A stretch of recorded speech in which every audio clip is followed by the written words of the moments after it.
En général, tout le monde aspire à la même chose, une ville plus propre et plus agréable. Une ville qui existe peut-être déjà. Nous sommes à Fribourg, en Allemagne. Ici, pas de gratte-ciel futuriste, ni d'autobus volants. Pourtant, c'est bien à cela que pourrait ressembler la ville de demain. 220 000 habitants et presque autant de vélos, c'est la ville la plus verte d'Allemagne. Sa plus grande fierté, le quartier Vauban, avec 5 000 habitants et sa liste d'attente toujours plus longue. Je me sens vraiment bien ici. C'est un quartier très vivant et très sympathique. Almut vit ici depuis la création du quartier il y a 12 ans. Comme tous les habitants, elle s'est impliquée pour que cet endroit existe. Dès le début du quartier, nous nous sommes investis avec les autres habitants pour changer le projet d'origine, pour en faire un quartier à notre goût. Nous voulions simplement de la verdure et de l'air pur. Du coup, ce quartier attire beaucoup de monde, beaucoup de familles avec enfants. Ici, un tiers des habitants a moins de 18 ans. Et les enfants sont les rois de la rue.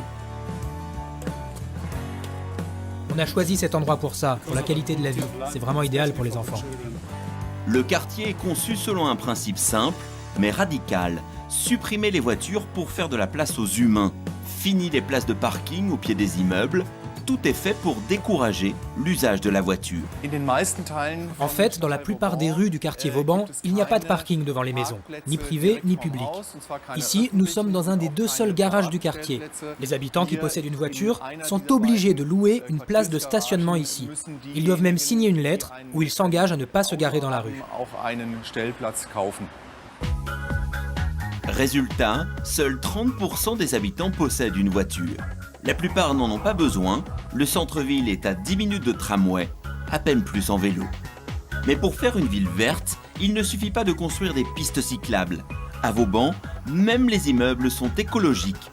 Alors vous voyez le toit solaire qui produit le surplus d'énergie pour ces maisons qui sont en énergie positive.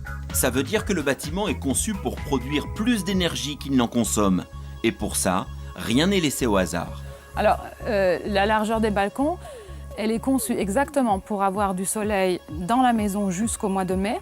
Donc la maison reste fraîche l'été. Exactement, oui. C'est-à-dire en hiver, le soleil est beaucoup plus bas et il entre, il inonde la maison et il la chauffe. Donc j'ai fait l'expérience quand il peut faire moins 10 degrés. Après une demi-heure de soleil, on a 26 degrés dans la maison. Bien sûr, à la construction, c'est plus cher, 10% de plus pour bien isoler la maison, mais ce surcoût est vite amorti. Alors on est là, on a les compteurs électriques.